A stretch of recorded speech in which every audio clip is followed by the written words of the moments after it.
Okay, Spain-Belgium have played out an 8-goal thriller, the highest scoring game of the Euros so far, passing what Spain did against Portugal, which was a 5-0 win.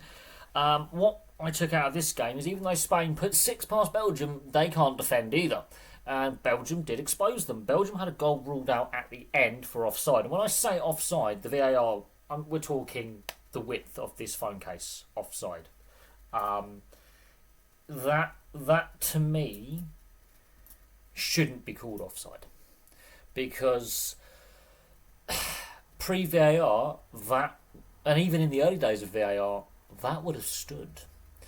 The wording of the rule has got convoluted.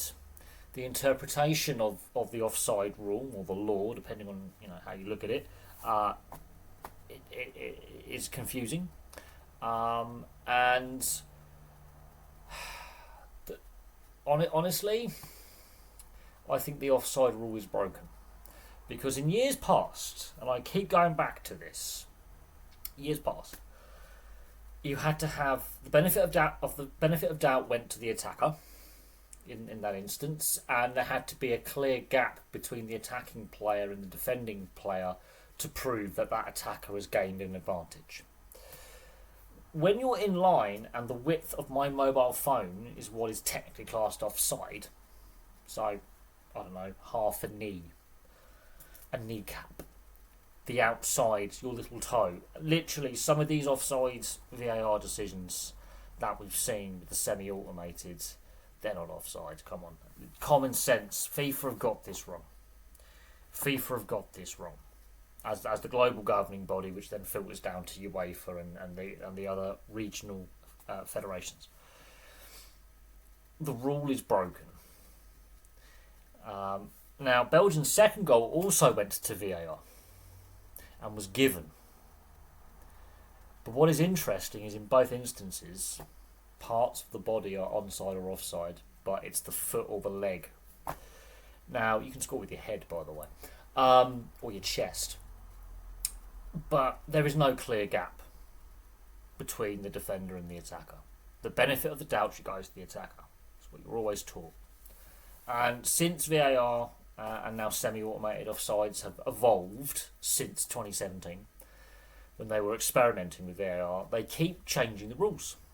So it has completely confused the situation. And I don't like it. But here we are. The goals themselves, neither side could defend.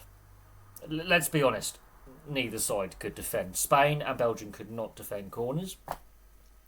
And Spain, while they put 6 past Belgium, weren't tested by Portugal. Belgium actually tested them and exposed weaknesses that better sides, Italy or who Spain are playing next, who, if you've got a bit of pace, put it long. They have a very high line. They have a very, very high line. Belgium exposed that. Especially for Euling's goal. They exposed that. They also exposed them from corners. They are very, very suspect from corners and free kicks. So, Pateas scores her first goal in 22 minutes. Van Havermaet scores her goal in 24 minutes. So there's 2 minutes between the first 2 goals. And you're thinking, okay, we could actually have a bit of a contest here. Now, Paredes gets a goal just before half-time in 39 minutes. And Spain were the better side. Let's not kid ourselves. The scoreline does back up the fact that Spain were the better side. But they were tested and they conceded from a corner. And it was really just, I don't know what the goalkeeper's doing. I don't know what the defenders are doing. But it was just a mess. The goalkeeper has obviously decided to stay on our line and then come out too late, which has put the defenders in a state of uncertainty, the goalkeeper's in a state of uncertainty, the communication breaks down, and Van Havermaet just puts the header in. Now, after half-time, Erling's, this is where the first VAR check comes in. And technically under the old offside rule, part of the body's offside. But there's no, and this is where the offside rules get confusing. She's classed, so the flag goes up. It's a great finish, by the way. But the flag goes up after she shot it into the goal, which means they have to check it. If the flag goes up before she belts it into the goal, it would have been disallowed. So the flag goes up after she's thundered that past the keeper. Brilliant technique. VAR check took too long. I'm sorry, the VAR check for that took too long. It was actually very obvious. You can see the lines on the pitch where the groundskeepers have mowed the pitch. She's onside. You didn't need 2 to 3 minutes of waiting for that to be given as a goal. Didn't need that long. That's onside, and you can see it from the replays. It was very obvious she was onside. It's a great finish, by the way. But then, as soon as play resumes, Gonzalez scores her goal in 52 minutes. And then after that, Caldente scores a goal in 60 minutes. Pina, brilliant finish by Pina. She hit the post in the last game with the cheekiest shot I've seen for a long time. That was on 80 minutes. Putea scores her second goal in 84 minutes. So it became a bit of a shooting gallery. Belgium fell apart. Spain whacked in 4 goals very, very quickly. Then Roulart's had a goal ruled offside, and this is where I think the offside rule is broken. We're talking the outside of her knee. So this is my knee, the outside. We're talking less than the width of my phone. And it's side on, so it's not as if she's already running and she's got an advantage. They're both stationary when the ball is passed, and it's both side on. And then I personally think the offside rule needs an evaluation. I've said this in every game we've had a VAR check for offside. I'm going to keep saying it.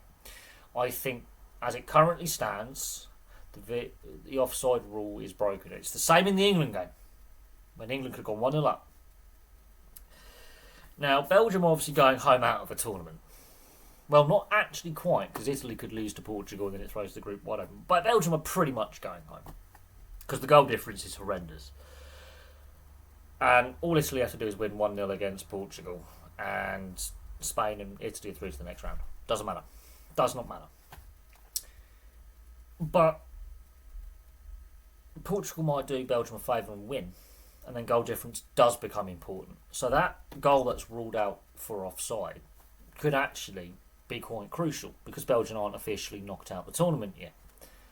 And this is where I think, and look, the game, it was a very open game. Both sides couldn't defend. Belgium exposed Spain a few times with that high line. Other teams will be looking at that and going, there is a weakness. And Italy have beaten Spain in the last 12 months. So again, this is something that's going to be looked at. Spain from set plays look all over the place, and they have that high line. It's the same with the men's team. You can get at the Spanish men's team quite easily if you play the right way. Belgium, unfortunately, did not play the right way defensively. They were very, very sloppy defensively. But when they did get it right, they exposed them. But yeah, as I was saying, that offside goal, I've said this with every offside goal that's been given when it comes to VAR. Some of them are very obvious if the player is offside. But other ones, I'm not sold on... I'm just not sold on the offside rule. I think it's a flawed rule, and I think it's hurting the game. It's hurting the game, in my opinion. And Belgium, another team this evening, who were on the receiving end. England were a team the other night on the receiving end of a decision that's a bit, suspect. And then there's a few others as well. I mean, there's a few other VAR checks that, the England game. I think there's a few others as well where there have been, penalty checks and VAR checks. And I'm just not sold on some of the, like that. Whatever happened to accidental handball being an indirect free kick in the box? That rule is still on the rule book, I believe, but is rarely enforced. So there's interpretations and rule, and they've made they've tweaked the rules, but I just think there's a bit more common sense is required in regards to football rules. But there we go. Anyway, that's enough of me rambling on. Spain did deserve the win. They were the much better side. They controlled a lot of the possession. They created more chances. They scored more goals. But Belgium made them look vulnerable at times and made it a bit of a contest for 60 minutes.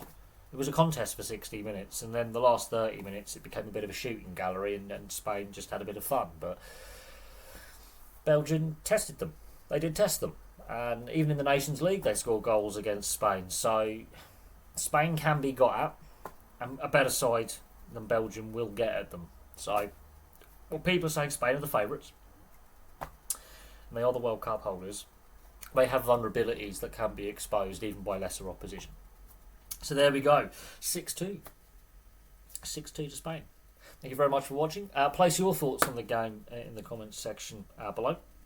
And do you guys and girls think that the offside rule needs looking at?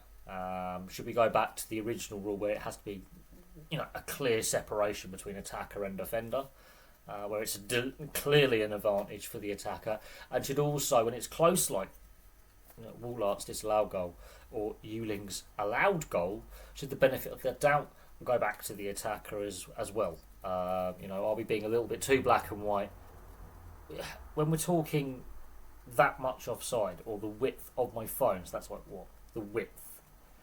That's what your toe.